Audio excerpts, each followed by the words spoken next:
Alors, bonjour chers auditeurs et bienvenue sur les grandes voix francophones. Nous sommes au 30e Festival international de la poésie de Trois-Rivières. Aujourd'hui, nous sommes en compagnie d'un illustre écrivain, je ne cesse de le dire parce que c'est un festival des géants de la poésie. Donc Gérard Cartier, bonjour. Bonjour. Donc Gérard Cartier est un écrivain, poète, ingénieur. Voilà, donc on aura la chance de savoir plus sur lui sur notre émission. Alors Gérard, que penses-tu de cette rencontre littéraire ici à Trois-Rivières?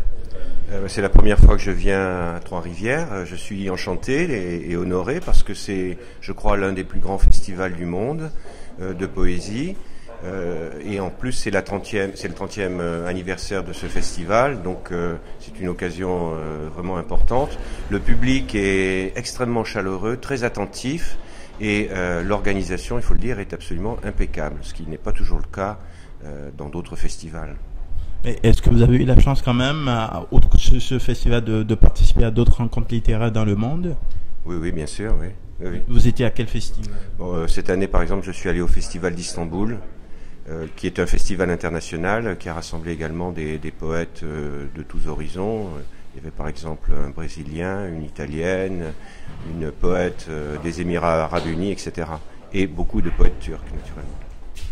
Alors, vous avez publié plus de, je crois, d'une dizaine Oui, environ une dizaine de recueils. De recueils de poésie. Oui, tout à fait. Alors, à la fois, vous êtes ingénieur et vous avez publié des recueils de poésie. Qu'est-ce qui vous a ramené à la poésie? C'est difficile à dire. Je crois qu'on ne choisit pas forcément la voie de l'écriture. En tout cas, dès que j'ai été en âge de tenir une plume, disons, j'ai été intéressé par la poésie, tout en étant d'ailleurs, au plan scolaire, pas un excellent élève en littérature. J'étais plutôt intéressé par les maths, mais disons vers 15-16 ans, j'ai commencé à écrire pour moi, et petit à petit, en travaillant, bien sûr, on finit par construire quelque chose qui ressemble à une voix personnelle, et c'est cette voix que j'ai essayé d'approfondir depuis. Alors, j'ai dans ma main ici le petit séminaire, un recueil de poèmes publié à Flammarion, les éditions Flammarion. Alors, parlez-nous un peu de ce recueil de poésie. C'est un recueil un peu particulier dans ma production. Je travaille beaucoup sur l'histoire contemporaine ou l'histoire depuis la dernière guerre mondiale.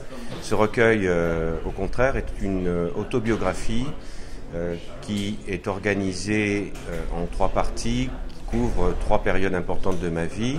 Et c'est un livre dédié à ma femme, en prose, avec une prose poétique, avec des vers assez courts qui sont insérés à l'intérieur des proses. Donc un dispositif littéraire qui est un peu particulier.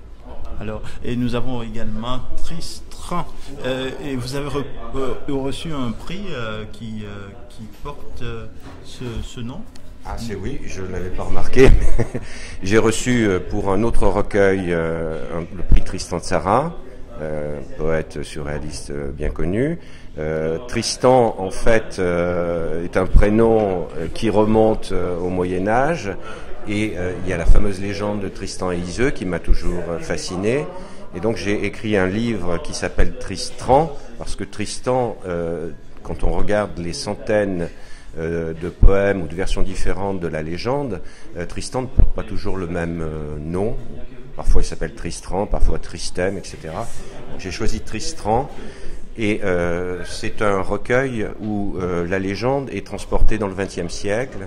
Au moment où je l'ai écrit, je vivais en Angleterre, et donc j'ai transporté cette légende à Londres. D'ailleurs, Tristan, dans la légende, comme on le sait, est une histoire qui mêle à la fois l'Irlande et l'Angleterre, et donc il n'y a pas une trahison très forte à le faire.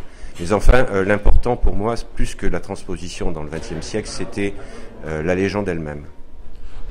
À part ce poème, il y a Le Hasard. Le Hasard est publié aux éditions Obsidian. Oui. C'est une maison d'édition française? Oui, c'est une maison d'édition qui est spécialisée dans la poésie et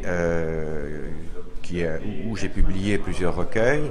Le hasard, c'est une sorte d'autobiographie, sauf que le narrateur serait plus jeune que moi, une dizaine d'années, plus vieux que moi, d'une dizaine d'années, et ayant traversé des paysages que j'ai moi-même traversés, aurait vécu des aventures que je n'ai pas vécues. En particulier la guerre d'Algérie. Je suis trop jeune pour y avoir participé, même si j'en ai entendu parler étant enfant.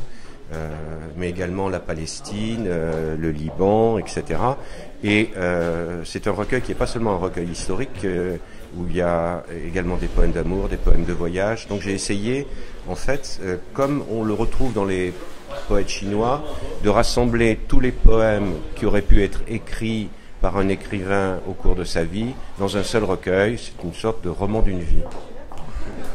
Alors, je vous recommande ces recueils de poésie. Donc, Gérard Cartier, Le hasard, publié aux éditions Obsidian. Voilà, donc à quoi ça ressemble. Également, nous avons Le Petit Séminaire, publié aux éditions Flammarion. Voilà, donc c'est disponible dans les bibliothèques, dans les librairies sûrement.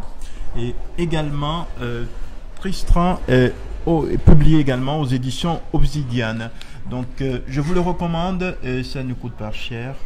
Et je te remercie beaucoup d'être venu sur les Grandes Voix francophones et également à cette rencontre, le 30e Festival international de la poésie de Trois-Rivières. Alors si tu as un dernier mot pour des amis qui t'écoutent en France, qui t'écoutent au Liban, au Bénin, au Burkina Faso, au Sénégal, un peu partout dans le monde, dis-leur que la poésie doit vivre. Oui, bien sûr, la poésie doit vivre, les hommes aussi doivent vivre, et les poètes qui sont l'expression d'une certaine façon de leur peuple, en tout cas au niveau de la langue et de la production littéraire, doivent vivre, et on sait que dans trop de pays aujourd'hui, ils ont des difficultés non seulement à vivre matériellement, mais même à vivre parce qu'ils sont confrontés à des pouvoirs ou à des situations qui rendent leur existence périlleuse. Donc si j'ai un message à adresser, c'est plutôt un message de courage à tous ceux qui, dans ces conditions difficiles, continuent à écrire. Alors c'était Gérard Cartier sur les Grandes Voix francophones au 30e Festival international de la poésie de Trois-Rivières.